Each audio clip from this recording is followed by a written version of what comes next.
everybody. Here's your camera right here. Okay. Right here, this little spot. Okay. Hey, guys. Hey. This is there's three of us. This is one of my best friends for the last, I don't even know how many years. Since we were 16 and we're 43 now. Yes. This is Jenny. Hi, everybody. And I got an email tonight from an unnamed subscriber. She has a name, but I'm not going to say it. And I got an email tonight that's Jenny and I both read, and it just really tugged at both our heartstrings. And we've both dealt with this issue before. Jenny is in town tonight, and I haven't seen her in a year, and I'm so excited. Yes. I can't even handle it. And I'm so excited to bring somebody else that is so near and dear to my heart into one of my videos because it doesn't happen very often. I'm completely out of breath because we've been running up and down the stairs. Anyway, we had a subscriber, and I'm not going to say her name, but she's struggling with OCD. And the depression that she described to me it's severe. Now, I don't really know anything about OCD. I know what it is. I don't struggle with that, but Jenny does. I'm your queen. Yes, and so Jenny's going to speak on OCD. Oh, by the way, welcome to my bedroom. I always say welcome to wherever I'm at. I'm in my bedroom. It's a mess. Life is crazy. Y'all know about Mandy. It's been the holidays, so my bed's not made, so we're all just love me through it. And we don't care. We love her anyway. Oh. So anyway, we're going to talk about OCD. Which Jenny's going to talk about when we run at 12 minutes. We're going to stop this and do a part 2 if we need to. And then we're going to talk about severe depression, which I also don't know anything about, but I do know about anxiety. And Jenny can touch on depression. I can touch on depression, but I think that Jenny's suffered with depression a little bit deeper than I have. So without mentioning her name, I hope that you emailed me yesterday, and I hope that you're watching. And just know that you, number one, are not alone. You're not alone. Not at all, honey. Not at all. I will email you back within the next day or two so that you know that this video is for you. And that you're not alone. It is common. And you just take one day at a time and keep on keeping on. So, that being said, we're 2.5 minutes in. So I'm going to let Jenny talk about OCD, if she's ready. And just before she talks about it, I can just attest to, I know a touch of Jenny's OCD when it comes to keeping a clean house, when it comes to dinner, when it comes to how the foil goes on leftovers. I know how she is because I've known her since I was 16, and she likes things a certain way. And she's taught me a lot through that. It can be cool, and so, but I know that I know people with OCD. And it's tough. It's tough. Having OCD is extremely tough in this world because your partner, which I don't have a partner, but your partner may have the toilet paper roll one way, and OCD people have it their way, and that's the way that it goes. Everything has a home. Everything has a home. And when you're so OCD, I mean, like, the cabinet doors in your kitchen can't even be left cracked because it drives you nuts. OCD is a very, very strong thing to have. It can benefit you and it can hurt you in many different ways. Her OCD has benefited me. Just, I had to interject that there because I know how to keep a cleaner house. I mean, aside from what my mom taught me, and I know, everything has a place. Because she and I have lived together before. I don't mean to interrupt you. But, no, you're good. But there were times when I had to move in with her because I was broke and a single mom, and she had to move in with me because she was broke and a single mom. And so, without getting into that history, we know each other very well. And it's crazy because, I mean, anybody that has this problem, and I don't call it a problem because it's not a bad problem, but it can be a bad problem if you're so OCD that, hey, here's my nephew Wyatt over here. Come here, Wyatt, say hi. Say hi. Y'all know my Wyatt. We're talking on OCD. Come on. OCD and depression, and we'd love to have you in Yes, come talk to us. Wyatt knows everybody. I mean, he's been on YouTube. Yeah. He's the one with the good dance moves. And you know how bad You know how bad Antony has OCD. Obsessive compulsive disorder. Yes. If you need to interject, go ahead. But right now she's telling us about it. But I'm so glad you're here. Yes. Oh my God. I won't kiss you on camera. So, I mean, like I said, it could be a beneficial thing because your house is spotless. You know where everything goes and everything has its own little home, like I was saying earlier. Or it could be a bad thing where if your partner is not quite so OCD'd, that it drives them nuts. Hoppy's a mess. And they're like, I don't want to put my keys there. Well, guess what? Your keys have a spot. And that can make people mad. I make Shane so mad because although I'm not OCD, I believe there's a place for everything and everything has a place. And he's like so laid back. He doesn't care about that. And just on that point, I drive him crazy and he drives me crazy. But you have to find a happy medium. But I think the whole point is, okay, how do you deal with that emotionally? With your OCD, because this is directed to one of our subscribers. How do you deal with your OCD? It's bad. It's bad. Because I don't know how to deal with it. I don't know how to deal with it. And that's okay. And it is okay because like I said, there's a benefit and there's a downfall to it.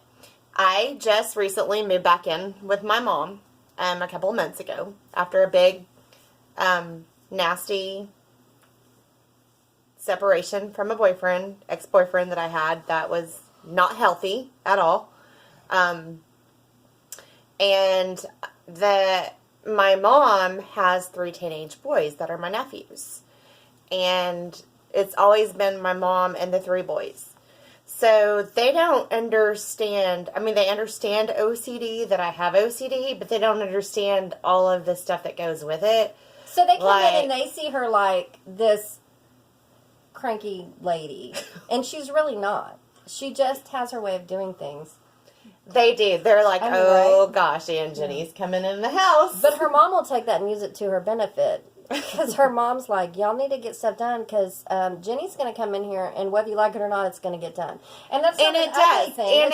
And yes, you're exactly structure. right. And I might be cranky for a minute and holler and scream for a minute because it drives you crazy when your OCD and stuff is out of place. And when you've told people this is how I am, and we've had that lecture before I even moved in, I explained to the boys, I set them down and I said, Aunt Jenny gets crazy, to put it bluntly. I get crazy when things are out of order because I am so OCD. So we can have a happy life living together with things in place like it should be, and I will teach you and show you how it should be. And she's not that bad because I've lived with. Or my head can spin. Do you remember when you were little? We lived with her, but she's she's sweet about it. But she has things that has to be in a box. It has to be a certain way, but she does it with love. And so I think that when you say how do you deal with it, everybody in Jenny's life knows this, and I think everybody knows how to handle you. Mm-hmm. And they know that you're not going to freak out. I think that's the thing with OCD. People have to have grace for you, and you have to have grace for them. And Jenny's really good about having grace for them. And people need to learn how to have grace with Jenny, which I have because, and believe me, we've had our issues. Yes. But not in the OCD department. And Wyatt, bless his heart, my 17-year-old son probably thinks I have OCD. I don't know, do you? No. No. His dad has OCD. I don't have OCD. And I don't have one bad thing to say about his dad, but he's a little more OCD than me. But I think I don't mean to interrupt you. No, you're fine. But knowing the Lord and coming from a God standpoint is about grace. People have to have grace. And when Jenny said she doesn't know how to deal with OCD, she does because she has grace for others. She is one of the biggest givers that I know. And I think that you just emotionally get to a point where she's very calm, very firm and very calm. And I think that's how you deal with it. In your firmness and your calmness. Pretty much, yeah. Because, when the boys do put something out of place, I'm like, for the third time.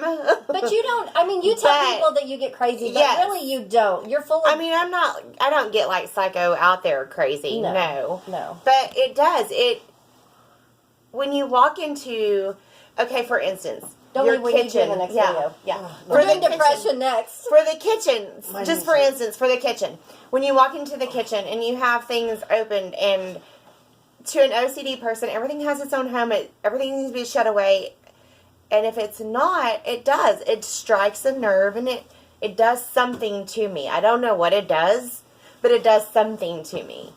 And I can stand there and get crazy and yell and scream my head off. What Dad does. Or I can remind them I need this done because I have an issue with it.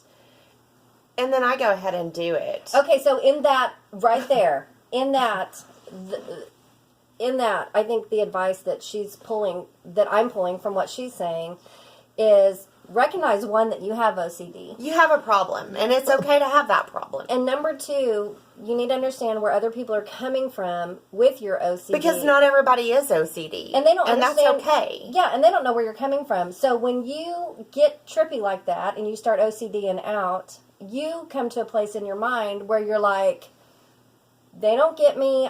You have a choice. Mm-hmm. You can trip out or you can remain calm. And I've seen her trip, and I've seen her remain calm. And I can tell you that 98% of the time, she remains calm. But we can say that I've tripped.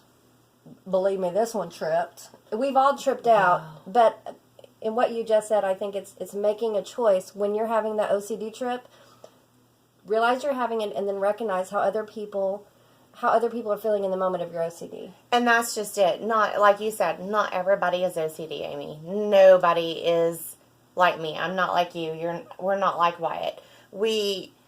And people with that disease have to realize not everybody's like us. Yeah. We can pick up and move on. Go ahead and do it. Fix it our way, like we like it.